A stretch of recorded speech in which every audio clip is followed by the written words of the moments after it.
Donc bonsoir à tous, bienvenue à ce webinaire co-animé par l'ALEC de Lyon et la LTE 69 sur le sujet de la sobriété énergétique, du concept à la pratique. On va essayer d'évoquer les deux à la fois et c'est déjà un challenge suffisant dans l'heure qui nous attend. Pour animer ce webinaire, je ferai la présentation ce soir. Donc moi, je suis Chloé Spitz. Je suis chargée de mission sensibilisation et accompagnement dans le pôle accompagner les usages et pratiques de l'Agence locale de l'énergie et du climat de la métropole de Lyon. Mais j'expliquerai après qui nous sommes plus en détail. Voilà.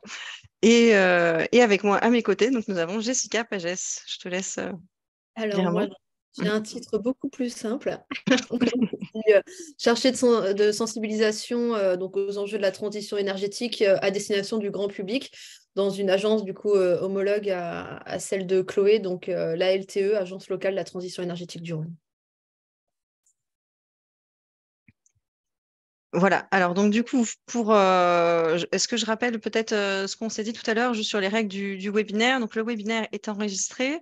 Jessica se permettra de couper les micros au fur et à mesure, surtout s'il y a des bruits parasites, pour essayer qu'on ait tous un son le plus clair possible. Par ailleurs, pour les questions, n'hésitez pas aussi à les poser dans le chat.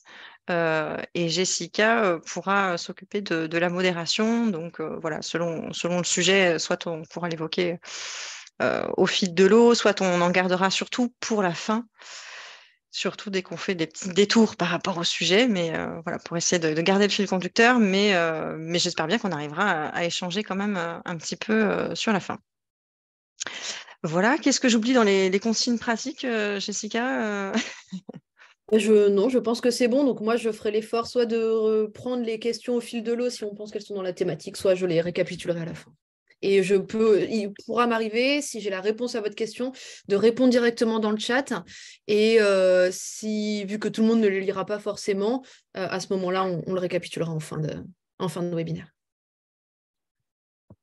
Voilà, Super, et ben c'est parti, alors j'attaque. c'est parti. Donc, sur ce sujet, on va quand même commencer par dire quelques mots de la LTE 69 et de la LEC de Lyon. On ne sait pas exactement comment vous êtes arrivés jusqu'à ce webinaire, si vous connaissez l'une ou l'autre de nos structures, ou peut-être aucune des deux, parce qu'on vous a transmis l'information par notre biais. Donc c'est un rappel quand même utile de savoir de d'où on parle, de quelle posture on a. Après, l'idée, c'était de discuter quand même de sobriété en deux temps. Ça nous semblait important de repartir un petit peu du concept de la sobriété, prendre un petit peu de recul par rapport à cette thématique qui a été très en vogue sur l'hiver, ce qui est assez surprenant, on va dire, pour des personnes comme nous qui travaillons sur le sujet depuis déjà pas mal d'années. Tout d'un coup, il y a eu une espèce d'emballement jamais vu auparavant. Mais c'est intéressant quand même de voir un petit peu entre l'urgence de l'hiver, la prise de recul par rapport au thème de la sobriété dans sa place dans l'enjeu de la crise climatique plus largement. Et puis, on essaiera quand même d'atterrir sur des choses beaucoup plus pratiques, avec notamment une présentation du top des éco-gestes, en tout cas ce que nous, on a sélectionné comme top des éco-gestes. On ne pourra pas tout balayer, bien évidemment, de manière exhaustive, car le sujet est vaste, mais on vous proposera une sélection voilà, de priorisation. Et puis après, on vous renverra vers d'autres ressources, bien sûr, pour aller plus loin, sachant qu'on a aussi des tas de dispositifs à vous proposer pour aller plus loin dans l'action. Donc, qui sommes-nous?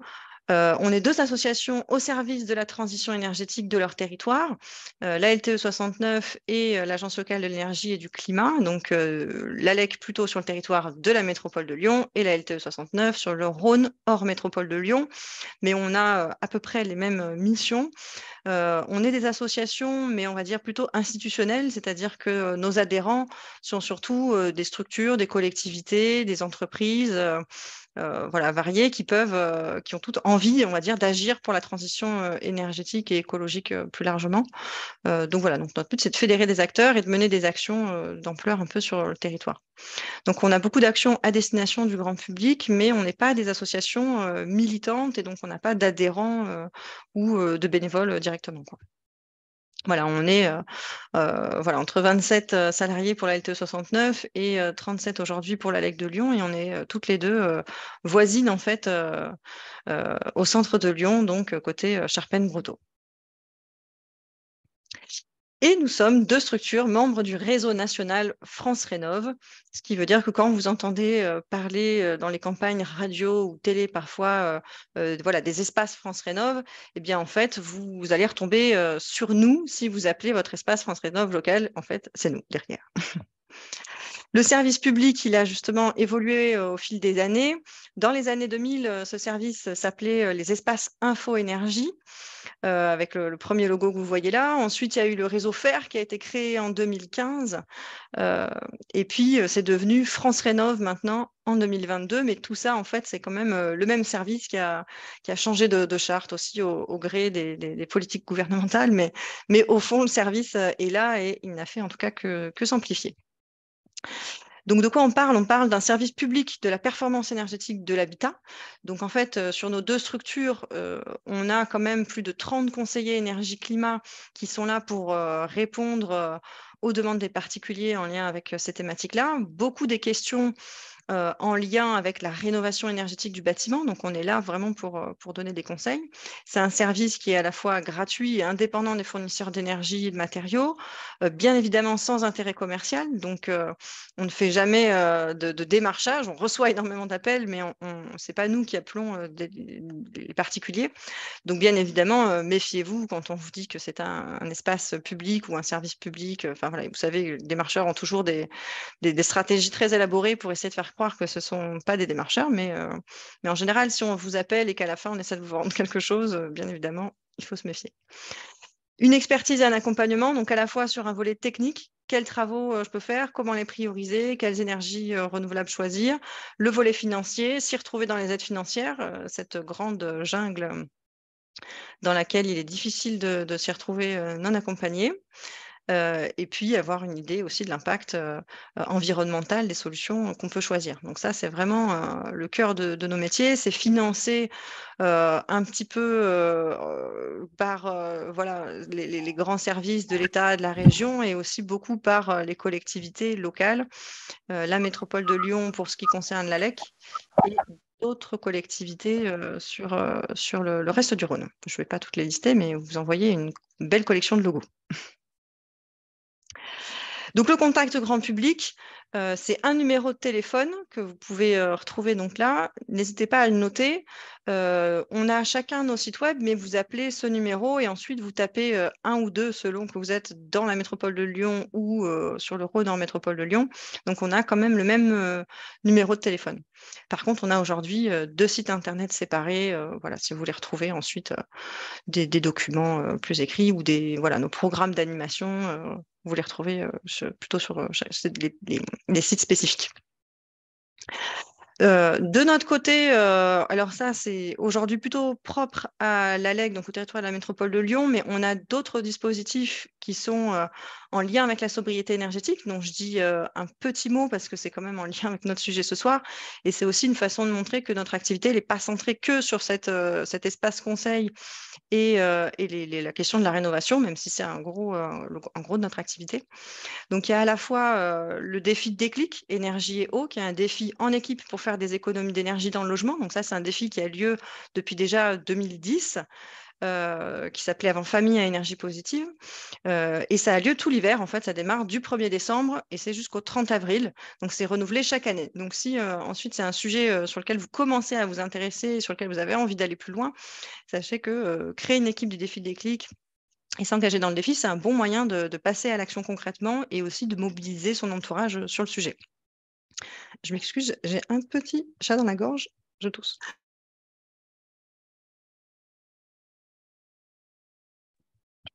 Désolée, désagrément de l'hiver. Un autre dispositif qui est plus là adapté au tertiaire et au monde du travail, c'est Bureau à énergie positive. Alors là, c'est plutôt un projet qu'on développe en partenariat aussi donc avec les entreprises ou les collectivités. Et l'idée, c'est de construire des plans d'action de sobriété énergétique, mais qui soient co-construits avec une équipe de salariés qui est volontaire.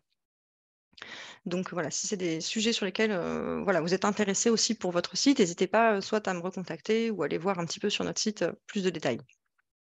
Et enfin, un dispositif plus accessible, la mallette Biwatt, qui est une mallette de mesure qui est en prêt gratuit pour 15 jours, avec donc des outils de mesure. Et puis ensuite, vous avez un rendez-vous de restitution avec un conseiller énergie pour débriefer là-dessus. Et un kit d'économie d'eau offert dans le cadre d'une convention qu'on a avec la direction du cycle de l'eau. Voilà, donc c'est pour dire qu'on a aussi tous ces accompagnements-là qui sont très concrets pour aller plus loin sur le sujet de la sobriété. Je poursuis alors maintenant en rentrant un peu dans le vif du sujet et donc en attaquant avec ce concept de la sobriété. Donc, de quoi on parle finalement quand on parle de sobriété? C'est important de revenir un petit peu là-dessus. Ce qui me semble très important et ce qui est essentiel pour nous en tant que structure qui travaillons sur la sobriété énergétique depuis longtemps, c'est d'insister sur le fait que en ce moment, on en parle beaucoup. Il y a eu des enjeux liées à la crise énergétique, spécifiquement aussi sur cet hiver, avec des questions de production et d'approvisionnement, notamment en électricité. Mais consommer moins, au-delà de répondre à un enjeu vraiment là, maintenant sur cet hiver, comment faire face et pas avoir de coupure, c'est quand même la seule solution de long terme pour répondre aux enjeux énergétiques et climatiques. Vraiment, je pense que ça, c'est une conviction profonde et c'est important de le replacer là-dessus. Et c'est comme ça que le sujet de la sobriété arrive un petit peu sur le tapis. On n'arrivera pas vraiment à résoudre tous ces soucis-là sans passer par une réduction de la consommation. Ensuite, c'est intéressant de repartir aussi de la définition de l'ADEME. C'est quand même un petit peu leur spécialité. Dans un contexte où les ressources naturelles sont limitées, la sobriété consiste à nous questionner sur nos besoins et à les satisfaire en limitant leur impact sur l'environnement. C'est vraiment la définition aussi que je trouve la meilleure et qui montre bien que contrairement des fois aux a priori qu'on a sur la sobriété, qui renvoient à des fois quelque chose comme je sais pas, un retour en arrière, enfin voilà, des choses qu'on peut entendre qui peuvent évoquer des choses un peu négatives. En fait, la sobriété, elle annonce pas un résultat, elle dit pas ce qu'il faut faire ou le fait qu'il faut arrêter de consommer. Elle dit simplement que c'est important de se questionner sur ses besoins. C'est vraiment ça l'entrée de départ, c'est de se dire, pour un usage sur lequel j'utilise de l'énergie, est-ce que vraiment ça va me servir à quelque chose et est-ce que vraiment je peux pas, j'ai pas d'autre solution pour répondre à ce besoin-là. Et si j'en ai pas d'autres, et ben de réfléchir à un moyen justement de limiter en tout cas son impact sur l'environnement. Donc c'est vraiment cette finalité de limiter son impact et de se questionner. Et je pense que si on commence par questionner sur les besoins, on peut chacun trouver la bonne réponse. Et voilà, il n'y a pas de bonne réponse, on va dire, toute faite à la sobriété. Donc ça, c'est un bon point d'introduction, même si on finira quand même par des conseils très concrets, de bien aussi retenir que voilà, c'est à chacun aussi de trouver sa voie et trouver ses réponses, en tout cas de se poser ces questions-là. Ensuite, d'autres éléments de définition qui ont été posés plus par l'Institut Négawatt, qui ont été quand même les premiers à vraiment faire la promotion de cette notion de sobriété. Et aussi, il la distingue en 3 dimensions. Et ça aussi, c'est intéressant de l'avoir en tête. Il y a à la fois la sobriété dimensionnelle, où on va questionner la taille et la dimension, mais c'est-à-dire finalement, est-ce que voilà, est-ce que on est aujourd'hui, on est plus que 2 dans le logement? Est-ce que ça vaut la peine d'avoir un logement, je ne sais pas, de 150 mètres carrés? Est-ce qu'il ne vaudrait pas mieux agir déjà sur la taille de notre logement et trouver quelque chose de plus petit? Pareil sur la voiture, on pourrait dire finalement, je m'en sers surtout pour aller au travail quotidiennement. Est-ce que j'ai vraiment besoin d'une voiture qui va répondre à un besoin ponctuel d'un chargement important, quoi. Voilà, c'est des questionnements. Après, chacun trouve ses réponses, une fois encore, mais c'est pas pour dire qu'il ne faut pas le faire. C'est vraiment une question de sobriété qui est un volet sur la taille et le dimensionnement. Une deuxième dimension de la sobriété, c'est la sobriété d'usage, où on va questionner plutôt le niveau et la durée d'utilisation. Donc là, on voit bien, par exemple, pour me chauffer dans mon logement, est-ce que je me chauffe plutôt justement à 19, 20, 21 degrés? Est-ce que je chauffe toute la journée ou est-ce que je vais chauffer plutôt au moment où j'occupe mon logement et où j'ai vraiment besoin de cette énergie? Voilà, donc ça va être la sobriété d'usage, par exemple. Et puis la sobriété coopérative, c'est le fait d'avoir une organisation collective du territoire et de l'urbanisme avec de la mutualisation.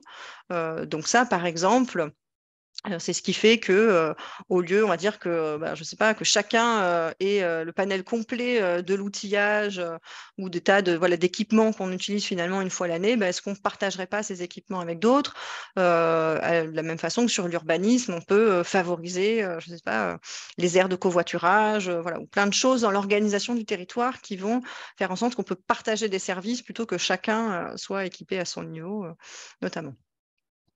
Donc ça, c'est des premières entrées.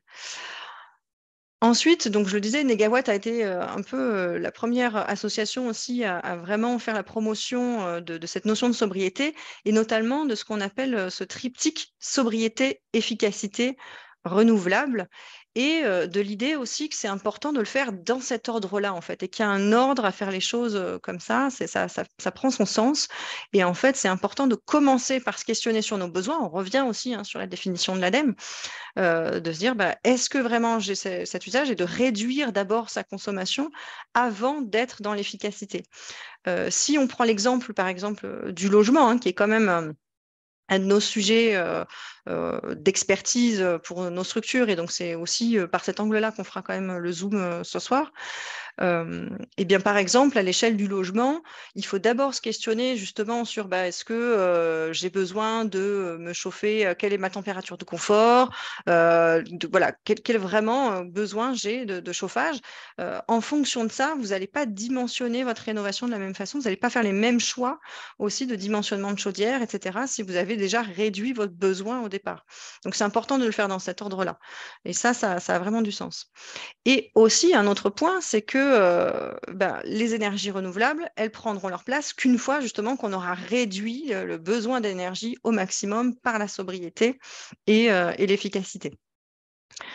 Mais encore autre chose, c'est que finalement, on ne peut pas vraiment sauter cette étape de la sobriété. On a l'impression qu'on peut, on le fait souvent. Malheureusement, si on prend l'exemple de l'efficacité, et notamment dans le cas de la rénovation, par exemple, l'efficacité énergétique, elle ne marche pas très bien toute seule. C'est-à-dire qu'en fait, si vous rénovez votre logement, mais qu'on ne se pose pas la question de nos besoins, et bien, ce qui se passe, malheureusement, dans beaucoup de cas aussi, c'est ce qu'on appelle un effet rebond. C'est-à-dire que finalement, comme votre logement est mieux isolé et que vous consommez moins d'énergie, peut-être serez-vous tenté justement de monter un peu le thermostat et de chauffer un peu plus. Et donc du coup, finalement, on ne retrouve pas toujours toutes les économies d'énergie théoriques qui avaient été calculées selon un usage théorique imaginé par des ingénieurs qui ne correspond pas forcément à l'usage réel que peuvent en avoir les humains. De la même façon, sur des bâtiments neufs, j'ai parlé de la rénovation, mais sur le neuf, c'est un peu pareil.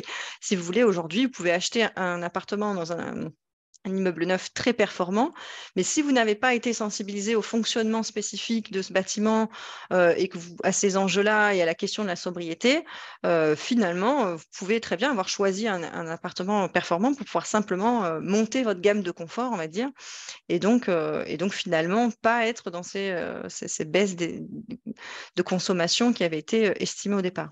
Donc ça, c'est vraiment important, c'est-à-dire que la sobriété, c'est une première étape aussi pour arriver à réussir cette partie-là sur l'efficacité énergétique. Voilà. On le retrouve aussi, par exemple, sur l'éclairage. L'efficacité énergétique, ça a été le fait de développer des LED, d'avoir de l'éclairage vraiment plus économique par ampoule. Malgré tout, ce qu'on a pu constater, c'est des fois une multiplication finalement de l'éclairage. Et on le voit même dans le tertiaire. Finalement, aujourd'hui, on est très éclairé et on a tendance à rajouter de la lumière. Et peut-être parce que l'enjeu, justement, est devenu moins important, on va dire, par ampoule. Donc, du coup, ça ne nous incite pas à vraiment axer sur la sobriété au départ. Donc, c'est vraiment important de réfléchir quand même les deux. Autre chose qui est important aussi, c'est quand on parle de sobriété, on a l'impression parfois que c'est quelque chose de simple. Finalement, il suffit de moins consommer. Donc, c'est facile. Il suffit de ne pas faire. C'est censé être facile. Sauf qu'il faut bien comprendre que quand on parle de sobriété, on parle quand même derrière finalement aussi de changement de comportement, de changer des habitudes. Et ça, c'est quelque chose de beaucoup plus difficile qu'on l'imagine. Il n'y a pas dans un comportement je fais pas, et puis tout d'un coup, je fais et c'est devenu une habitude. C'est ce qu'on voit ici sur ce schéma, qui est un schéma connu du changement de comportement, le modèle transthéorique de Prochaska et Di Clemente, donc qui date des années 80 et qui vient aussi du secteur de la santé, hein, puisque en matière de changement de comportement, la santé a un train d'avance, en tout cas, sur l'environnement. Et puis les modèles, finalement, sont un peu les mêmes. Ce qui est intéressant, c'est de voir que tout départ, on peut être à un stade qui est je ne suis pas concerné par le problème. Si vous n'êtes pas concerné par le problème, vraiment, vous ne voyez pas en quoi vous êtes concerné par le sujet, vous n'allez pas demain vous mettre à passer à l'action. Il faut déjà passer par une autre phase qui s'appelle la pré-contemplation, où vous allez dire, oui, c'est vrai, il y a un enjeu, mais bon, de toute façon, c'est foutu, on ne peut rien faire. On voit bien que ceux qui sont dans cette posture-là ne sont pas vraiment encore prêts à passer à l'action. Ensuite, il y a une autre phase qu'on appelle la contemplation, où c'est, oui, ok, il y a un enjeu, mais j'y arriverai jamais. Contemplation, voilà, moi je pense que c'est plutôt quand même aux autres de faire, hein. C'est vraiment aux entreprises de se mettre à passer à l'action, les industries, les pouvoirs publics, enfin, voilà, on trouve toujours plein d'autres responsables qui devraient agir avant nous, bien sûr. Ensuite, il y a une phase qui est celle qu'on appelle la préparation. Donc là, c'est ok, je veux bien, moi, c'est vrai, il faudrait que je m'y mette. Mais là, je vois pas comment faire, c'est pas possible. Si vous voulez, dans mon quotidien, je peux pas baisser le chauffage, je peux pas prendre la voiture, etc. Donc là aussi, on peut facilement se reconnaître ou reconnaître plein de... C'est normal. C'est qu'une fois qu'on a franchi toutes ces phases, qu'on va avoir envie et confiance en sa capacité de changer, qu'on va pouvoir passer à l'action. Et là aussi, une fois qu'on a passé à l'action, malheureusement, ce n'est pas encore tout à fait acquis. Il y a un enjeu à maintenir ces changements-là dans le temps. Et là, ce qui va compter, c'est notamment le regard négatif que peuvent avoir les autres dans notre entourage, le fait d'être soutenu, la place que peuvent prendre des contraintes. Enfin, il y a plein d'aléas dans la vie qui peuvent faire que finalement, vous avez fait comme ça d'une façon, puis à un moment donné, on arrête pour une raison X ou Y, le changement de saison, ou que sais-je, de travail, d'organisation familiale, déménagement. Enfin, voilà, il y a 1000 raisons d'évoluer dans ces comportements. Voilà, donc c'est vraiment important quand même de repréciser ça et de se rendre compte qu'effectivement, d'un point de vue cognitif, comme disent les psychosociologues, il n'y a pas de petits changements. Et donc, parler de sobriété, c'est quand même parler de changement et il faut avoir conscience que le changement, ça s'accompagne. Effectivement, ça ne se décrète pas. Il ne suffit pas de connaître quelques éco-gestes pour vraiment être sobre au quotidien. C'est quelque part un processus. Alors après, chacun peut le parcourir à son rythme, hein. Pour certains, ça peut être très rapide malgré tout, pour d'autres plus long. Mais voilà, c'est important de se redire aussi que la sobriété, ça nécessite de l'accompagnement et que spontanément, on a plus eu tendance quand même à investir dans l'efficacité énergétique, investir dans, je pense à la rénovation énergétique, hein, qui est un secteur dans lequel on est proche. On est prêt à mettre beaucoup d'argent sur ce domaine-là et on est encore collectivement peu prêt à investir dans l'accompagnement à la sobriété. On a l'impression tout des fois que ce n'est pas nécessaire. Pourtant, c'est important. Bon, après, un autre sujet, c'est quand même pourquoi est-ce qu'il faut faire de la sobriété? Alors, on s'en doute un petit peu, il y a tous les enjeux climatiques. Je ne reviendrai pas sur la totalité de ce sujet-là. Il y aura peut-être d'autres webinaires à suivre là-dessus. Mais c'est important de se dire, il y a plein de raisons en fait de le faire. Il n'y a pas seulement la question du réchauffement climatique.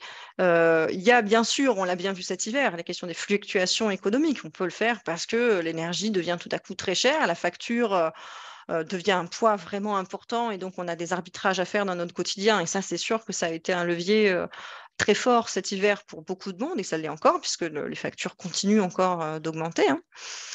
Les limites de la technique et des technologies, voilà, on ne pourra pas tout résoudre par ce biais-là, on l'a un peu dit. Des enjeux de justice sociale, finalement, quand une ressource est limitée, il y a aussi un enjeu à pouvoir la partager. Des questions de finitude matérielle, pas seulement d'énergie, mais aussi des terres, de matériaux rares, etc. Des impacts écologiques. Voilà, l'énergie, ça reste moteur de l'économie, donc il faut pouvoir faire. Voilà, on ne peut pas tout utiliser comme on veut ou pour n'importe quel usage. Et puis en même temps, il y a quand même une question de risque technologique. Donc dans tous les cas, on a intérêt à limiter nos usages et on ne pourra pas toujours développer la production d'énergie supplémentaire. Ça ne va pas non plus résoudre tous nos problèmes, quoi. Et ce qui est important aussi de pointer avant de revenir sur le concret, c'est de se dire, il y a aussi des co-bénéfices, c'est-à-dire que l'intérêt, c'est pas seulement de baisser notre consommation d'énergie. Pourquoi on le fait? C'est aussi il y a des enjeux de qualité de l'air derrière, hein. Si on pense à tout ce qui est carburant, même sur le chauffage au bois, notamment peu performant, c'est un enjeu de qualité de l'air, même sur la métropole de Lyon. Il y a des économies financières, bon, ça, on en a parlé, je pense que vous l'avez plutôt bien en tête en ce moment, ça c'est sûr. Mais même là, on parle à l'échelle individuelle, hein, mais pour les territoires, ça l'est aussi. Vous imaginez bien qu'une collectivité, ce qu'elle ne mettra pas dans sa facture d'énergie, elle pourra l'investir dans autre chose. Bon, alors là, c'est encore particulier parce que c'est sûr que vu la hausse des factures, il va déjà falloir qu'ils calment un peu cette hausse. Mais bon, de la même façon, on pourrait se dire, l'énergie qu'ils vont devoir mettre dans leur facture d'énergie qui augmente, elles ne pourront pas l'investir dans les autres services publics, parce que vous imaginez bien que leurs poches ne sont pas plus grandes. D'autres enjeux qui sont la qualité de l'eau et des sols, par exemple. Ça, c'est aussi important, hein, tout ce qui est en lien avec l'environnement. L'amélioration de la santé, ça, c'est un gros levier aussi. Par exemple, voilà, je pense à des choses tout autres, mais même à l'échelle du logement, finalement, des fois, être dans un logement trop chauffé et avoir ces habitudes-là, c'est pas toujours très bon non plus pour la santé, par exemple, hein. Si je prends que à l'échelle individuelle, il y a des tas de bénéfices plus larges. Le fait d'avoir des liens sociaux renforcés aussi, ça peut être un bénéfice de ça, d'être plus justement dans la mutualisation, la coopération. La qualité des espaces publics, ça fait pas mal écho aux enjeux de végétalisation notamment, de désimperméabilisation, et donc qui questionnent aussi la place des espaces verts, et ce qui n'est pas seulement là pour des bénéfices voilà, environnementaux, mais qui a d'autres enjeux. Un nouveau rapport au temps, peut-être même une décélération, voilà, prendre du temps pour d'autres choses. Et puis, moins de pollution visuelle liée à la publicité, pourquoi pas. En tout cas, sur la métropole de Lyon, c'est assez significatif de voir que sur ce mandat, le vice-président à l'énergie et au climat, par exemple, est aussi vice-président à la réduction de la publicité. Donc, c'est des enjeux qui sont quand même très liés, on le voit. Si on revient un petit peu au contexte là de cet hiver, ce qui est important, c'est de se dire, bah oui, ok, on a une crise climatique qui date, et par-dessus, on a eu une crise énergétique. Alors ça, on l'a bien vu, tout d'un coup, ça a changé un petit peu les choses. Il y a eu une grosse difficulté de sécurité d'alimentation électrique, spécifiquement, hein, liée vraiment voilà, à ce réseau électrique français. Et donc, d'abord, il y a eu des éléments qui étaient liés à la crise sanitaire, des retards sur le planning de travaux, notamment en raison du confinement. Et ça a créé des décalages qui ont impacté 2021 et 2022 assez fortement. Bien sûr, ça a créé les tensions sur les chaînes d'approvisionnement liées à la reprise économique. Ça, on en a un peu entendu parler, surtout en 2021. Mais bon, comme il y avait déjà des soucis de retard, enfin, tout ça s'est décalé. Les conséquences de la guerre en Ukraine qui se sont ajoutées par-dessus ça. Et puis enfin, des phénomènes d'anomalies de corrosion sous contrainte qui ont été détectés sur certains réacteurs nucléaires français. Et donc tout ça, ça a créé quand même une crise de production sur le nucléaire français spécifiquement, qui ont amené aussi à cette inquiétude qu'il y a eu sur l'hiver, de se dire, est-ce que finalement, on risque la coupure d'électricité? Est-ce qu'on aura assez d'électricité? Pour zoomer un petit peu sur cette situation du parc nucléaire à fin 2022, alors, je vous montre un petit peu ce schéma parce que c'est intéressant aussi des fois d'arriver à mieux comprendre. Donc, vous voyez avec les pointillés verts et bleus la disponibilité du parc nucléaire sur les années précédentes, 2020, 2021. 2022, c'est le petit schéma en jaune. Alors, je n'ai pas la version actualisée avec qui remonte après sur décembre, mais vous voyez quand même un petit peu qu'on est descendu assez bas. Et donc, c'est ce qui a vraiment créé cette situation un petit peu d'inquiétude à la fin de l'automne, au moment où on sait que l'hiver va arriver, qu'il va falloir allumer le chauffage. Et là, ben, mince, on n'a pas une grosse production. Donc ça, c'est assez quand même... voilà, forcément, ça a été un peu un signal d'alerte fort. Et ce qu'on voit bien, c'est que dans le petit... dans la petite barre ensuite à droite, bah, vous avez du coup en bas en jaune ce qui était disponible. Et ce phénomène violet, là, c'est tous les contrôles et réparations en lien avec la corrosion sous contrainte, ce qu'ils appelaient ici CSC. Donc ça, c'est quelque chose effectivement qui arrivait en plus sur le parc nucléaire, qui a créé un petit peu ces soucis. En plus des phénomènes de maintenance classiques qui ont été notamment un peu retardés avec le Covid. Donc c'est ça vraiment majoritairement qui a créé un petit peu ce souci-là, on va dire. Et ça a amené un acteur comme RTE, donc qui gère le réseau de transport de l'électricité. Donc eux, si vous voulez, la sobriété, ça n'a jamais été vraiment leur dada. Enfin, je veux dire, le réseau de transport de l'électricité, son but, c'est de transporter de l'électricité, donc c'est de s'assurer que tout le monde ait de l'électricité quand il en a besoin. ne va pas plus loin forcément que ça. Mais là, quand on a une situation d'alerte rapide, où effectivement, il n'y avait pas de solution pour vraiment augmenter les capacités de production, hein, on ne peut pas faire ça comme ça en quelques mois, bien évidemment, ça prend pas mal d'années quand même de créer des nouveaux modes de production. Donc, dans cette situation-là, c'est là que tout d'un coup, hop, même des acteurs comme ça se sont tournés vers la sobriété de manière assez importante. Et là, on le voit sur ce schéma, c'était un peu leur scénario justement de début d'hiver, de se dire, bon, comment ça va se passer? Est-ce qu'il va y avoir des coupures? Si on a un hiver chaud, si on a un hiver médian ou si on a un hiver très froid. Donc en bas, on a la situation de l'hiver très froid, où on voyait que même avec la sobriété, ça allait être un peu tendu.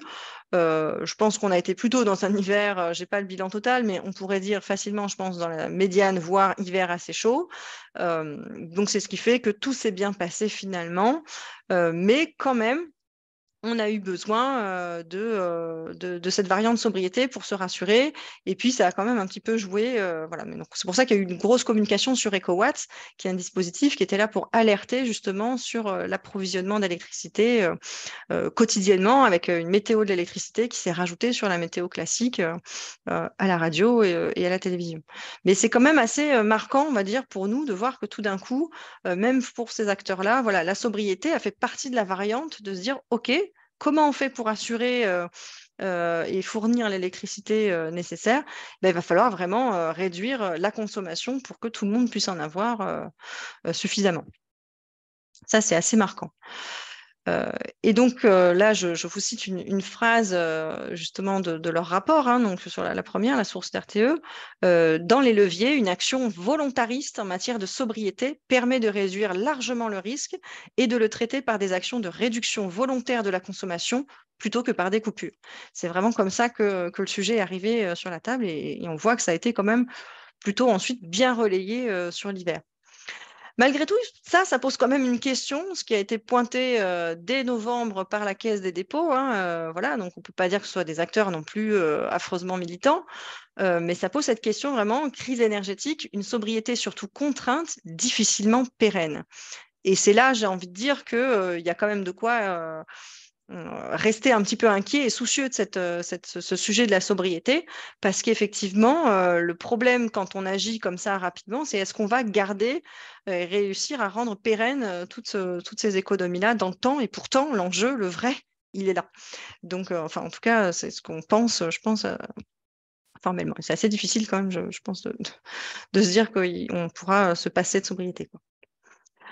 Malgré tout, quelques bonnes nouvelles. On est arrivé à la fin de l'hiver, le bilan est positif. A priori, nous avons consommé moins d'énergie, en tout cas surtout d'électricité déjà sur le territoire.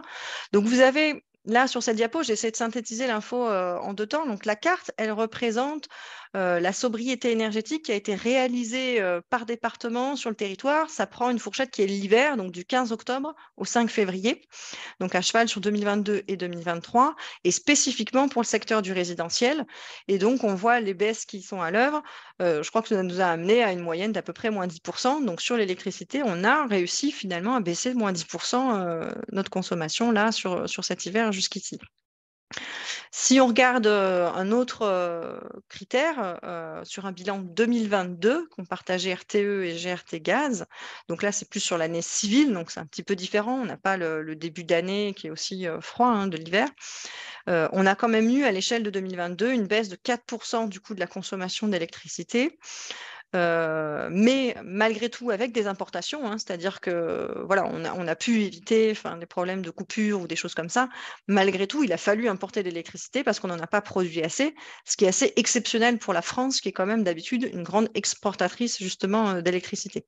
Donc c'est pas anodin, typiquement sur le bilan aussi financier, bien sûr, de l'électricité.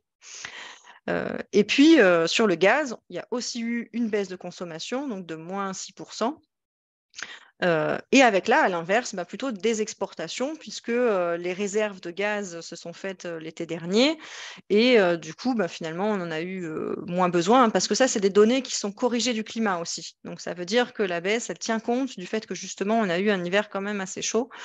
Donc voilà. Donc, du coup, on a exporté quand même pas mal vers nos voisins, notamment la Belgique, la Suisse.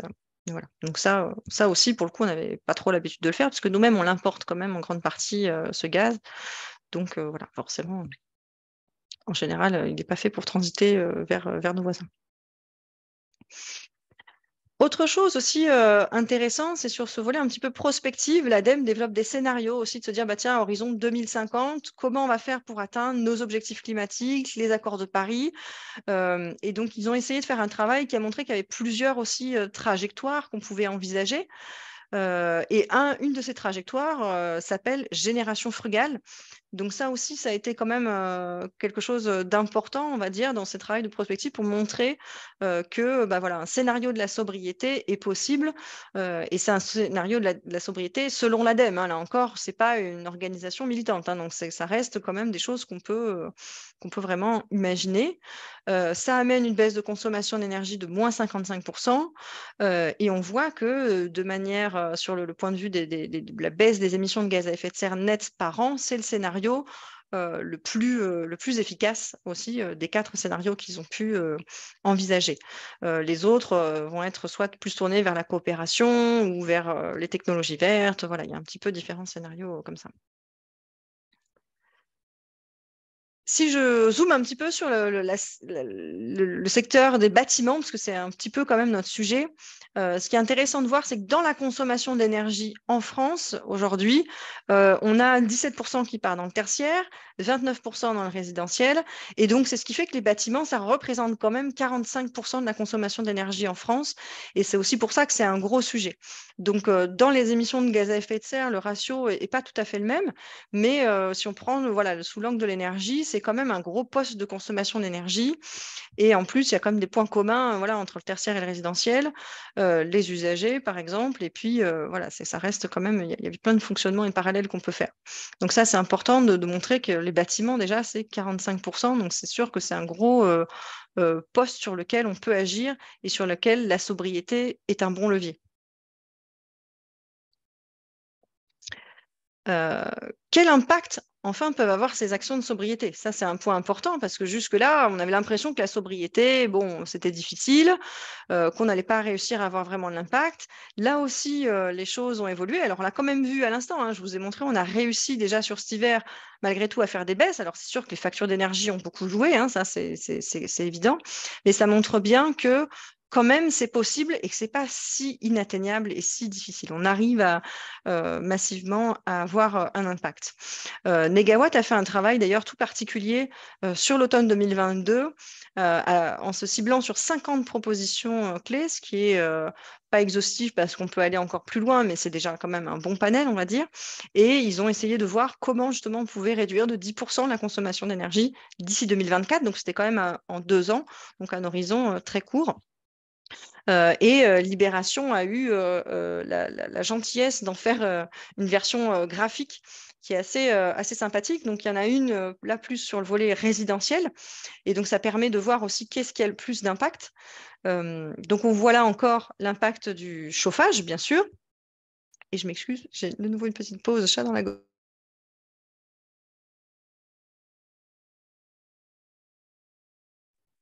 Au moins, j'essaye d'épargner vos oreilles. J'espère que vous m'excuserez pour ces petites interruptions.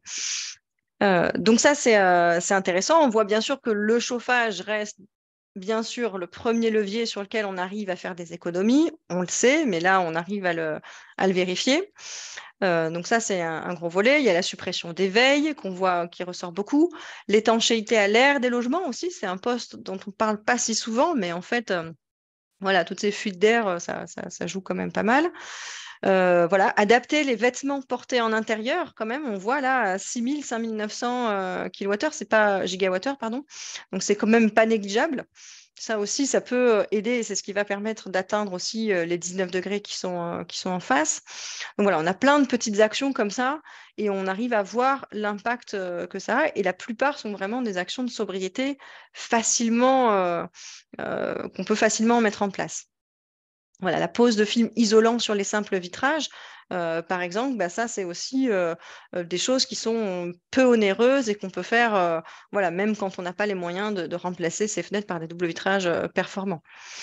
Donc, on voit tout ce cumul d'économies qui est là. Et sur le tertiaire, on a l'équivalent. Alors, on a à nouveau la question du chauffage. le chauffage à 19 degrés en occupation tertiaire, c'est pas le même niveau d'ambition quand même qu'en résidentiel, mais bon, il y a un gros vivier d'économie derrière, et un autre vivier auquel on pense moins, qui est l'arrêt de la ventilation en période d'inoccupation, parce que notamment dans le tertiaire, il y a enfin, voilà, il y a aussi des gros débits de ventilation, de renouvellement de l'air, forcément, parce qu'on est nombreux dans les mêmes espaces. Et donc, malheureusement, parfois, ces ventilations sont un peu constantes et elles ne sont pas du tout coupées la nuit, donc ce qui génère des consommations voilà, pour faire tourner ces ventilations. Autre chose, il y a une action qu'on voit, une petite patate au-dessus, là, nommer un référent sobriété par bâtiment. Ça, c'est intéressant aussi comme action. Alors, vous en avez sûrement entendu parler, vous en avez peut-être un dans votre entreprise. Donc, ça s'est développé. Malgré tout, dans le document Négawatt, il parle plutôt voilà, de responsabiliser, enfin d'accompagner un référent sobriété, hein, parce que là encore, le nommer, c'est peut-être pas suffisant. On est bien d'accord que ce qui va pouvoir déclencher des économies, c'est le fait qu'il soit accompagné, c'est aussi le fait qu'il puisse faire remonter en fait des dysfonctionnements, des gaspillages, des choses dont on ne prête pas attention au quotidien. Et le fait qu'il y a quelqu'un qui a ce regard sur ce sujet-là, ça va permettre justement d'avoir des économies en face, quoi. Voilà, faire le point sur ses consommations avec le bilan maîtrise de l'énergie, chauffage, eau chaude, sanitaire. Là aussi, on voit qu'il y a un volet à suivre ses consommations plus précisément.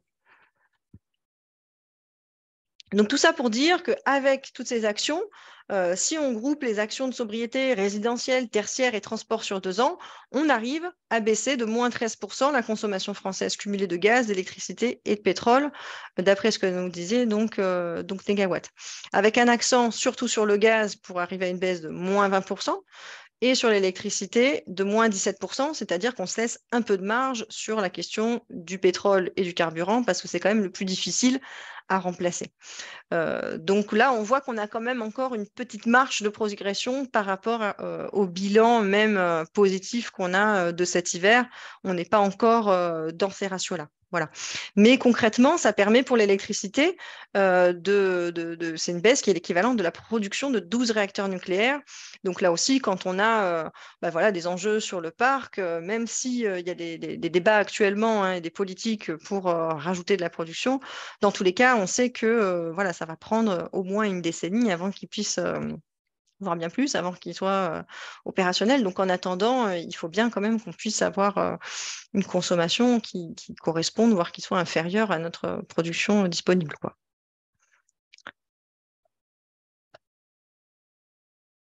Avec ça, une petite comparaison aussi sur international. Alors là, je bascule un petit peu de critères, je quitte les kilowattheures, on reparle d'émissions de gaz à effet de serre.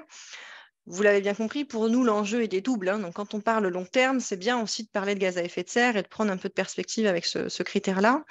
L'objectif des accords de Paris est voilà, fixé d'objectifs pour limiter le réchauffement climatique donc à 1,5 degré, ce qui n'est pas gagné. Ce serait d'arriver à descendre à 2 tonnes d'équivalent carbone par habitant. Donc, c'est la petite ligne en pointillé jaune. Et au-dessus, vous avez le niveau de consommation actuel que nous avons respectivement dans nos pays. La France est située là au milieu de ce panel. Hein, c'est probablement parce que c'est un graphique français. Mais on voit bien qu'on est quand même encore très largement au-dessus. On frôle en fait les 10 tonnes quand même par personne. Donc, on a un ratio assez important. Bien sûr, certains font pire, mais quand même, on voit que on a quand même une marche à franchir qui est importante. Et ce qui est intéressant aussi de voir, c'est que là, on parle aussi, voilà, en comparaison de toutes les émissions de gaz à effet de serre. Mais ce qu'on consomme en France, ça va aussi avoir un impact plus loin. Et ça me fait quand même une petite transition pour élargir un petit peu le sujet, parce qu'on ne veut pas non plus se limiter à la sobriété énergétique dans le logement. Et c'est important de voir qu'en ce moment, quand on parle de ces enjeux énergétiques et de sobriété pour répondre à une crise qui a lieu maintenant, on répond à des enjeux de court terme, mais ça ne répond pas non plus à cet enjeu plus long et plus loin. C'est-à-dire que oui, finalement, pour limiter le réchauffement climatique à plus 1,5 degré, on a aussi intérêt à limiter la consommation d'énergie de la Chine, si je puis dire, parce qu'on sait que c'est beaucoup là-bas qu'on produit des objets qu'on achète. Mais donc, quelque part, tout ce qu'on achète, ça a aussi un impact là-dessus. Et c'est important de se dire la sobriété, c'est pas que dans le logement. Alors, je suis désolée, là, j'ai un bruit parasite. Je ne sais pas qui a laissé son micro ouvert, mais c'est un peu perturbant. C'est bon, je m'en suis occupée, désolée. Merci, Jessica. Ça arrive à tout le monde. Tout d'un coup, quelqu'un nous parle, mais voilà. C'est jamais évident pour les autres qui écoutent. Donc voilà, j'ai perdu le fil, mais tout ça pour dire qu'effectivement, c'est important aussi de dézoomer sur ces enjeux-là et de se dire qu'on a tous un impact plus large. Je vous montre là cette petite image des émissions carbone par poste. Là, j'ai pris plutôt le schéma d'une source qui est Carbone 4, donc il y a un bureau d'études, qui n'est pas celle de l'ADEME, qui ne prend pas exactement le même périmètre. Donc, Carbone 4 compte un petit peu plus de choses. Donc, je trouvais que c'était intéressant et ils avaient une façon graphique de le présenter aussi un peu plus claire. Donc, voilà, c'est un choix, mais les écarts ne sont pas non plus très grands. Mais ça, c'est aussi intéressant de se dire, voilà, mon bilan carbone, c'est celui-là. On voit aussi dans la partie, j'achète justement tout ce camembert de tout ce qu'on consomme, ce qu'on achète pour la maison, ce qu'on achète pour les loisirs, ce qu'on achète en matière d'électronique, de vêtements, bien sûr, qui est aussi un poste qui a un gros impact, et encore d'autres postes comme les médicaments, la banque, etc. Donc, on voit bien que la consommation a un impact plus large. Mais à côté, on voit aussi ce poste du logement sur lequel on peut quand même agir et qui a un levier important. Je ne zoomerai pas sur la question du transport et de l'alimentation, mais vous voyez là qu'il y a aussi des marges de progression et voilà, qu'il y a sûrement derrière un vivier important pour arriver à baisser notre bilan carbone. Mais bon, ce serait le sujet d'un autre webinaire. Et puis, ce qui est intéressant aussi, c'est de voir ce volet dépenses publiques qui est là et donc qu'on partage tous collectivement. Donc, faire sa part, ça veut dire, je fais écho à là aussi une étude de Carbone 4 de 2019 qui a essayé de calculer finalement de combien on peut baisser son impact de gaz à effet de serre si on agit individuellement. Cette étude-là, elle a montré que l'engagement individuel permettrait d'atteindre 45% pour un niveau qu'ils appellent héroïque. Bon, autant héroïque s'entend financer une rénovation énergétique, changer de voiture ou des choses comme ça. Je ne sais pas si c'est vraiment héroïque, il y a plein de gens qui le font. Est-ce qu'ils sont des héros? Bon, voilà, le terme est peut-être un peu fort. En tout cas, c'est pour dire que ce n'est pas toujours facilement atteignable pour n'importe qui. Et qu'un engagement plus modéré permet une baisse de l'empreinte carbone de 20%. On peut le voir de plusieurs façons, mais 20%, rien qu'avec un engagement modéré, personnellement, je me dis déjà que ce n'est pas si mal. Et puis, en plus de ça, ce qui me rassure, c'est que je sais que Carbone 4 a une vision assez conservatrice et n'a pris qu'un panel assez minime finalement d'éco-gestes possibles, un peu plus d'une dizaine, mais voilà, finalement, ça n'englobe pas tout ce qu'on peut faire, donc on sait qu'on peut aller encore plus loin. Mais est-ce que agir individuellement est suffisant? On est bien d'accord qu'à ce stade, rien n'est suffisant, qu'il faut aller plus loin et qu'il faut que tout le monde s'y mette et que ça va, bien sûr, avec une transformation en profondeur aussi des entreprises et de l'État. Par contre, on n'a pas vraiment le temps de se demander qui doit y aller en premier. Il faut absolument qu'on passe à l'action tous en même temps. Un autre point, c'est qu'agir chez soi, c'est déjà une porte d'entrée de l'engagement que vous avez, qui est facile d'accès. Donc, pourquoi s'en priver? Les entreprises et les collectivités l'État, en fait, ce qui est intéressant, c'est aussi de se rendre compte que ce n'est pas des structures qui sont dépourvues d'individus. Enfin, je veux dire, les entreprises, elles n'existent pas en tant que telles, elles sont bien composées d'individus. Peut-être que vous en faites partie. Alors, OK, tout le monde n'a pas le même pouvoir dans une entreprise ou dans la place publique, hein, ça c'est évident. Malgré tout, on peut tous essayer d'en prendre une et on va contribuer à influencer les choses. Je travaille beaucoup avec les entreprises, notamment dans le cadre de bureaux à énergie positive que j'ai présenté au début. Une des raisons pour lesquelles les entreprises s'engagent, c'est parce qu'elles sentent qu'il y a une attente des salariés pour avoir justement plus de cohérence entre des valeurs personnelles personnels et professionnels et pour aller dans ce sens-là. Donc, si les entreprises agissent, c'est aussi quand elles sentent qu'il y a une attente de leurs salariés. Et ça marche de la même façon, bien sûr, pour toutes les collectivités et les pouvoirs publics. S'il y a une pression quand même de la population, ça pousse à l'action. On l'a vu notamment sur notre territoire avec les marches pour le climat qui ont eu lieu en 2019.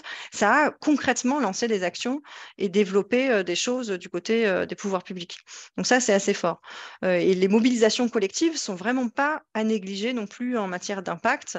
Si on prend un exemple local, il y avait eu l'exemple de l'A45, qui était une autoroute qui devait être créée de longue date. Et finalement, il y a eu des très, très grosses mobilisations collectives. Et donc, ce projet-là a fini par être abandonné aussi en raison de ces mobilisations, parce qu'ils savaient que ça allait être quand même difficile à défendre, quoi. Donc, c'est important de ne pas oublier qu'on peut avoir du pouvoir aussi dans cet espace public, qu'on peut se mobiliser collectivement, en plus de l'engagement citoyen qu'on peut avoir, bien sûr, dans la démocratie actuelle, avec les leviers qu'on a, qui sont perfectibles, mais pas inexistants. Je redescends un petit peu sur une échelle plus concrète.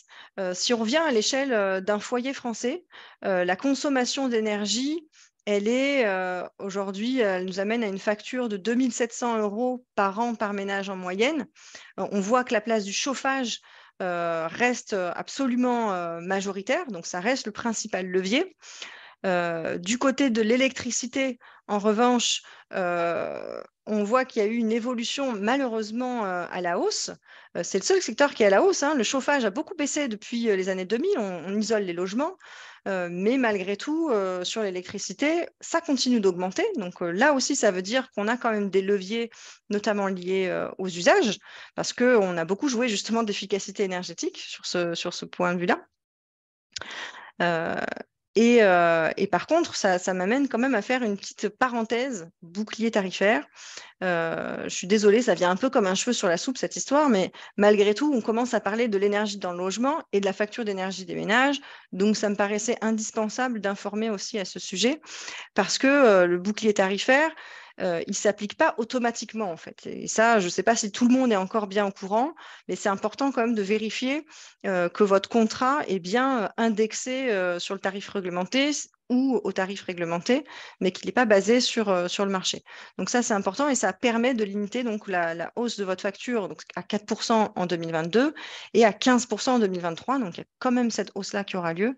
Donc c'est vraiment important de vérifier ce point-là et n'hésitez pas à aller voir du côté du médiateur de l'énergie sur le site Info Énergie, je crois que ça s'appelle, ou énergie-info. Énergie.info. Jessica saura peut-être vous le mettre dans le chat, parce que c'est vraiment là que vous aurez toutes les infos pour pouvoir comparer des offres et vérifier aussi ce qu'il en est au niveau du tarif. Alors, je m'excuse parce que je vois le timing qui a filé tout d'un coup. Je me suis emballée sur la partie concept et j'espère que je ne vous ai pas perdu en route. Non, on a perdu 2 personnes, donc ça va. Voilà, je vais essayer d'accélérer un peu quand même par respect pour votre timing, mais voilà, c'est toujours très difficile d'estimer le timing a priori. J'en avais supprimé beaucoup, mais malgré tout, je crois que c'est un sujet qui me passionne trop. Donc voilà. Je ferai un détour, mais voilà, simplement sur l'eau. C'est un sujet qui est intéressant, l'eau, sur lequel nous, on travaille beaucoup aussi à l'ALEC, parce qu'en fait, pour le coup, contrairement à l'énergie, on a un levier qui est très fort sur la consommation d'eau dans le logement, notamment parce que installer des équipements économes en eau, des pommes de douche économes, des écomousseurs sur les robinets, c'est très peu cher, contrairement à une rénovation énergétique, et ça peut quand même permettre d'avoir un impact très important. Donc ça, c'est aussi important. Et aujourd'hui, donc on est quand même sur une moyenne de 150 litres par jour par personne d'eau. Donc 40% partent dans les bains et les douches. Donc là, il y a un poste sur lequel, effectivement, c'est intéressant d'essayer d'optimiser. En plus, sur l'eau, bon, voilà, il y a quand même des enjeux là aussi très forts. On a eu une sécheresse très importante en 2022, un état d'alerte renforcé jusqu'à fin septembre, un niveau d'alerte qui s'est prolongé jusqu'à fin novembre. Là, on parle de notre territoire, hein, du département du Rhône spécifiquement. Et en fait, on est en février 2023, c'est déjà la sécheresse. Normalement, les prévisions climatiques du futur nous disent pluie plus abondante l'hiver, plus de sécheresse l'été. Ça ne marche pas à tous les coups et cette année, on est déjà dans la sécheresse, on est en février et c'est déjà un petit peu panique à bord du côté des ressources en eau. On a la plus grande sécheresse hivernale jamais vue depuis 1959. Donc, je ne sais pas, moi j'étais vraiment panée à cette époque-là et du coup, ça me paraît quand même vraiment très très loin, je dois dire. Donc, c'est assez important et on voyait à côté sur le petit graphique l'état des nappes d'eau souterraines là à fin janvier 2023 par rapport à janvier 2022 et on voit bien que c'est déjà avec beaucoup plus de rouge, orange et jaune et donc il y a effectivement une situation particulièrement inquiétante. Sur la métropole de Lyon, c'est un enjeu aussi, sans rentrer dans le détail, mais beaucoup de l'approvisionnement vient du débit du Rhône, qui a quand même une baisse attendue de 30% d'ici 2050. Donc on sait qu'il va y avoir aussi des enjeux d'approvisionnement spécifiquement sur nos territoires. Je vous présente quand même mon petit top des éco-gestes. C'est bien, comme ça on finit dans l'action. On a retenu 7 éco-gestes et on a essayé de calculer concrètement ce que ça pouvait économiser. Donc, je ne vous parlerai pas trop kilowattheure, peut-être plus en euros. J'espère que ça vous parlera. Mais l'idée de partir des éco-gestes, même si des fois ça paraît anecdotique, c'est de se dire on peut avoir des actions concrètes qu'on met en place à sa propre échelle, qui sont sans investissement et sans grands travaux, et donc qu'on peut mettre en œuvre tout de suite. Sachant que cet impact-là, ce qu'on a vu, nous, dans le défi déclic, et ce n'est pas des données théoriques, c'est une moyenne de 10% de consommation d'énergie, ce qui correspondait dans les coûts des anciens euros de l'énergie, on va dire, à peu près 200 euros d'économiser par an pour une personne. Donc, on sait que c'est quand même un impact important. Le top des éco-gestes, alors bien sûr, on en a ressorti beaucoup sur la question du chauffage. Et le premier geste, normalement, il ne joue pas vraiment sur notre confort, mais c'est d'éteindre le chauffage fortement en cas d'absence, de l'éteindre autant que possible, le baisser quand ce n'est pas possible. Mais vraiment, dans ce débat, vaut-il mieux couper ou baisser? La réponse, c'est dans la plupart des cas, couper, même si ça marchera. Voilà, c'est à vous aussi de pouvoir tester comment ça se passe dans votre logement. Mais vraiment, ça va permettre une économie assez importante. Alors, les économies qui sont calculées en euros, vous voyez les euros économisés à côté des flammes bleues, c'est si vous êtes chauffé au gaz. Et si vous voyez une petite prise électrique, c'est si vous êtes chauffé à l'électricité. Et oui, car même avec la guerre en Ukraine et l'augmentation du coût du gaz, il faut savoir que l'électricité, le coût du kilowattheure reste quand même 2 fois plus cher. Donc forcément, les économies sont plus importantes quand on est chauffé à l'électricité. Et on est reparti des consommations moyennes pour un appartement ou une maison d'avant 2005 sur la métropole de Lyon, donc sur des données très locales. Il faut quand même savoir que la moyenne de conso pour un appartement sur notre territoire, elle est 13 000 kWh par an et elle est plutôt de 27 000 kWh pour une maison. Donc être en maison, en général, forcément, il y a beaucoup plus de déperdition, plus de surface. On revient peut-être aussi sur cette question du dimensionnement. Donc, ça fait des économies d'autant plus importantes sur ces postes-là. Baisser le chauffage, vous en avez beaucoup entendu parler. 1 degré en moins, c'est 7% d'économie. Ça correspond concrètement dans un appartement, ça va faire 55 euros d'économie si vous êtes chauffé au gaz ou 115 à l'électricité. Et ça peut aller jusqu'à 270 euros quand on est chauffé à l'électricité. Donc ça montre des impacts vraiment concrets, quoi. Là, j'ai fait un petit détour par un schéma qui est quand même là pour montrer que ce qui compte, ce n'est pas que la température de l'air ambiant. Le confort, il dépend aussi de la façon dont on est habillé, de si on bouge, du taux d'humidité, des courants d'air qu'il peut y avoir, du rayonnement de la paroi. Et donc, tous ces facteurs-là vont jouer aussi sur le confort. Donc, c'est pour ça que nous, de manière habituelle, on peut parler de baisser d'1 degré, mais c'est bien sûr à vous de voir ce qui est possible par rapport à votre logement, votre besoin et tous ces autres facteurs. Et nous, on parle assez peu des 19 degrés parce que ça, c'est très théorique et ça ne répond pas forcément à la réalité de chacun. Dans le défi déclic, on voit plein de gens qui arrivent à vivre très confortablement en se chauffant à 16 ou 17 degrés. Ils sont prêts à aller très loin, quand d'autres voilà, vont avoir beaucoup plus de mal à passer sous la barre des 20 degrés. Donc ça, c'est vraiment aussi propre à chacun. Un autre éco-geste, fermer les portes des espaces les moins chauffés. Donc, c'est des choses aussi qui sont quand même très concrètes pour ceux que ça concerne. Fermer les volets la nuit. La déperdition de la chaleur de la fenêtre, ça va la limiter quand même jusqu'à 60%. Donc, ça peut représenter une économie de 10% sur le chauffage. Donc là aussi, on est de nouveau dans une période avec un regain de froid. Donc, repensez-y. Ça va avoir des impacts très concrets. Petit détour à nouveau par les équipements d'eau, j'en ai parlé. Alors, je pilote aussi une convention qu'on a sur les économies d'eau, donc c'est vraiment un sujet sur lequel je travaille quotidiennement et qui me parle beaucoup et qui est vraiment gagnant-gagnant parce que pour le coup, vous allez économiser à la fois sur votre facture d'eau, déjà à peu près 90 € pour une famille de 4 personnes, et aussi en plus sur l'énergie pour chauffer l'eau en installant juste un pommeau de douche et des écomousseurs. Donc ça, c'est très, très concret.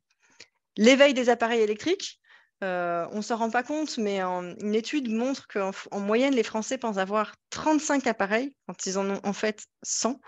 Donc là aussi, je ne sais pas, essayez de faire le tour de votre appartement, vous voyez ce que vous avez, mais forcément, il y en a quelques-uns qui sont restés branchés probablement. Et puis enfin, il y a le remplacement des équipements. Choisir une classe énergétique plus performante va permettre d'économiser. Ça, c'est des économies d'énergie juste sur la facture par an. Donc, ça veut dire qu'entre la technologie de télé que vous allez choisir, si c'est une LCD tube ou une LCD LED, c'est un choix que vous allez payer ensuite tous les ans. Donc, choisissez bien. Et c'est pareil pour le frigo. Donc, il faut bien sûr pouvoir rallonger un petit peu le budget au démarrage, si c'est possible. En tout cas, ça peut vous permettre des économies aussi après dans la durée, quoi. Et pour ça, je vous recommande vraiment le guide Top 10 qui est là pour comparer justement la performance énergétique des appareils. Donc ça c'est très, très, très utile. J'ai déroulé les 7 éco-gestes. Pour l'instant, je n'ai pas trop dépassé. J'espère que vous avez tenu bon jusqu'ici. C'était un peu rapide. Je m'excuse pour cet effet un peu TGV. 7 éco-gestes, ce n'est pas beaucoup. Mais si vous avez envie d'aller beaucoup plus loin, après, on vous partage le lien vers le guide des 100 éco-gestes qui est disponible en ligne. Donc ça permet aussi d'aller plus loin pièce par pièce. C'est le guide qu'on remet au démarrage du défi des clics. Malgré tout, imaginez si j'avais balayé sans geste, là, je pense que je vous gardais une bonne partie de la nuit. Mais je vous invite à aller voir ça par vous-même de votre côté. Voilà, je m'excuse encore un petit peu pour la rapidité de cette intervention. Malgré tout, on a un peu de temps pour des questions si certains ont envie de les poser. Et peut-être Jessica, peut-être tu peux me dire un petit peu ce qui s'est passé dans le chat. Je n'ai rien suivi, hein, bien évidemment. Alors, il n'y a pas eu de questions en particulier, c'est allé assez vite sur la rénovation énergétique et les aides financières, donc Ok. j'ai apporté des réponses très rapides en conseillant de nous contacter pour éviter le cas par cas. D'accord. Du coup, s'il y a des personnes intéressées pour poser des questions ou échanger ou qui ont des remarques, n'hésitez pas, soit par le chat, soit même à prendre la parole, on n'est pas si nombreux. Donc, tu as des félicitations dans le chat. Merci à vous pour votre écoute. Une petite page aussi pour parler suivi des consommations d'énergie. On n'a pas trop parlé, mais c'est important de pouvoir aussi arriver à mieux comprendre finalement où passent les kilowattheures dans le logement. Sur la métropole de Lyon, il y a un outil qui a été développé qui s'appelle Ecolio, qui est donc un site internet, mais qui fonctionne un peu comme une appli. Qui a l'avantage de grouper les consommations d'électricité, de gaz et d'eau sur le même espace, car il faut savoir qu'on a aussi des compteurs communicants pour le gaz et l'eau, ce que vous ne savez pas toujours. Et pour ceux qui ne sont pas sur la métropole de Lyon, donc vous n'avez probablement pas les mêmes compteurs d'eau, mais vous avez peut-être les mêmes compteurs de gaz, enfin a priori en tout cas. Donc ça ne vous empêche pas d'utiliser le service. Je veux dire, il n'est pas fermé aux habitants de la métropole de Lyon spécifiquement, quoi. Eh bien, je crois que si... Tu as essayé de créer? je suis rentrée en contact avec les Ecolio, ils sont venus vers nous et en fait, comme quand tu donnes le numéro de ton compteur Linky, il y a l'adresse forcément qui est demandée ou associée. Et il me semble que quand tu n'es pas sur la métropole, ça t'est refusé. Ça me surprend parce que je sais que dans les utilisateurs, il y en a qui sont hors du territoire, justement, il me Ok. semblait. Bon, Ok. écoute, à À tester. vérifier. Alors, je suis désolée si je me suis trompée. Je Mais il me semblait que vérifierai. c'était. Ouais. Et Ouais. on a abordé énormément de sujets et tu as fait référence à énormément de liens très intéressants. Donc, pour information, on vous les enverra par mail, tout ça. Alors, on a des questions qui arrivent. Euh, Voilà, donc les références citées nous seront-elles fournies? Donc la réponse est oui. Mhm. Ensuite, mieux vaut une rénovation ou une construction neuve performante? Question GES et investissement. Alors ça, c'est une question qui est intéressante, mais c'est difficile d'y répondre parce qu'il va y avoir plein d'enjeux différents. La difficulté de la construction neuve, c'est que vous avez aussi tout l'impact. Voilà, ça veut dire qu'il y a plus d'artificialisation des sols. Alors après, ça dépend où est la construction, hein, vous me direz. Si c'est un nouvel immeuble sur Villeurbanne, c'est peut-être pas de l'artificialisation, mais c'est souvent le cas. Il y a tous les matériaux de la construction, il y en aura quand même beaucoup plus et ça a un impact qui n'est pas négligeable non plus. Donc ça, voilà, ça à prendre en compte. Malgré tout, on sait qu'on n'atteint pas la même performance énergétique en rénovation qu'en construction. Donc c'est sûr que voilà, le résultat à l'usage, on va dire, est plus performant, mais c'est quand même au prix d'une construction, donc d'un impact en gaz à effet de serre, quoi, qui est plus important que sur une rénovation. On ne pourrait pas se permettre de détruire tous les immeubles pour en construire de nouveaux. Je suis pas sûre que d'un point de vue gaz à effet de serre, ce serait idéal, quoi. Mais bon, après, c'est des choix. Tu veux compléter sur ce sujet, Jessica? Non, j'aurais pas, pas mieux dit. Ok. Une autre question assez intéressante, c'est est-ce qu'il existe un calculateur ou une méthode qui permet de passer en revue ses besoins, donc une première phase d'analyse dans la démarche de sobriété? Alors, c'est une bonne question. Il existe quand même de plus en plus de choses. Spontanément, moi, je pense un petit peu à ce qu'on fait dans le défi des clics, c'est-à-dire que le défi des clics, je vous ai dit, ça se passe en équipe. En fait, il y a aussi une plateforme sur laquelle vous faites votre suivi de consommation.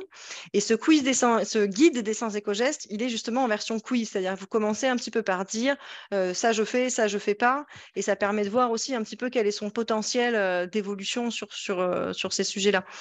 Euh, Après, ça reste l'entrée là dans le logement, hein. Est-ce que il y a un outil qui permet de parler de sobriété au sens large? Enfin, je ne sais pas quel était le périmètre de la question, mais voilà, c'est pas sûr. Mais voilà, après, dans les outils, il y en a un que j'ai pas présenté qui est le wattomètre. Donc ça, c'est aussi un outil qui essaie de calculer des économies pour des éco-gestes en fonction de votre logement. Donc il y a probablement une mise à jour qui pourrait être faite, mais ça donne quand même une indication. Et par exemple, si vous faites un éco-geste qui va être en lien avec les fenêtres, il va quand même vous poser une question par rapport au nombre de fenêtres que vous avez, votre logement. Enfin voilà, donc c'est quand même en lien un petit peu personnalisé par rapport à votre logement et c'est pas que des moyennes, quoi. Donc je sais pas, ça répond partiellement à la question. Il y a peut-être d'autres choses qui existent, mais que j'ai pas en tête Eh bien, là moi, tout de suite. j'utilise beaucoup sur une question plus large, Mhm. mon climat. Oui, bien sûr. Mm. Ah oui, tout à fait. Après, sur le point de vue, effectivement, bilan carbone, carrément. Alors là, vous pouvez aller sur Nos Gestes Climat, qui est réalisé par l'ADEME, hein. Donc ça, c'est vraiment un très bon site de bilan carbone où là, vous balayez justement tous vos usages. Donc là, après, ça vous permet justement de voir quelles sont les marges de manœuvre. Il y a un autre outil qui a été développé justement par Carbon 4 qui est MyCO2, qui est pas mal aussi, qui va plus loin dans le détail si vous avez envie d'aller plus loin. Nos gestes climat, il est très bien parce qu'en 10 minutes, vous avez fait votre bilan carbone, vous savez où vous en êtes. Et il y a aussi un petit volet action derrière, il me semble. Et MyCO2, ils le font aussi sous forme de conférence. Donc c'est intéressant parce qu'il y a un volet un peu plus détaillé, quoi. Merci. Du coup, je continue de noter toutes ces ressources et elles vous seront envoyées. Il n'y a pas d'autres questions. En tout cas, en lien avec la sobriété, il y avait une question pour les chaudières, mais c'est trop spécifique. Ok. J'ai conseillé Alors, de... ça fait bien le lien, ceci dit, parce que les prochains rendez-vous que je n'ai pas eu le temps de présenter, typiquement sur le chauffage, il y a un webinaire Choisir son chauffage le jeudi 30 mars. Donc là, pour le coup, s'il y a une question chaudière, ce sera peut-être un bon lieu pour la poser. À part si c'est très spécifique, là encore, hein. Peut-être qu'il vaut mieux, dans ce cas-là, appeler directement le numéro qu'on a présenté au début. Et dans les prochains événements, il y a la Journée mondiale de l'eau qui aura lieu le 22 mars. Et dans ce cadre-là, nous, on fait aussi un webinaire sur les 5 clés d'un usage économe pour préserver la ressource en eau. Parce que je suis passée très vite sur ce sujet, j'ai eu le temps de parler d'un petit éco-geste sur les équipements. Évidemment, il y a bien plus de leviers, donc là aussi, n'hésitez pas à y penser. Vous voyez, on a prévu un créneau d'1 heure et demie. On avait un peu plus anticipé sur ce type de format. Et la fresque de l'eau qui aura lieu le lendemain à la Maison de l'Environnement de la Métropole.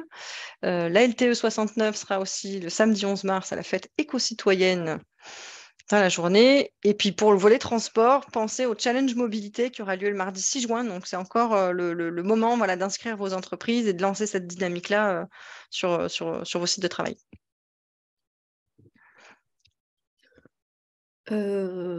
Voilà. Donc la présentation sera bien en replay. Et puis, je saisis la balle au vol. Si avant de partir, vous auriez le temps de remplir une Tout à enquête de fait. satisfaction. Donc, j'ai mis le lien dans le chat. Voilà, ça prend vraiment 2 minutes et ça nous aide vraiment à nous améliorer sur le message qu'on envoie, nos dispositifs de communication, les sujets que vous souhaiteriez aborder. Enfin voilà, si vous avez plein d'idées et de critiques constructives, on est preneur. Et merci à vous pour votre écoute attentive, en tout cas. Voilà. Bonne soirée à tous. Bonne soirée, merci. Merci, au revoir. Au revoir. Merci.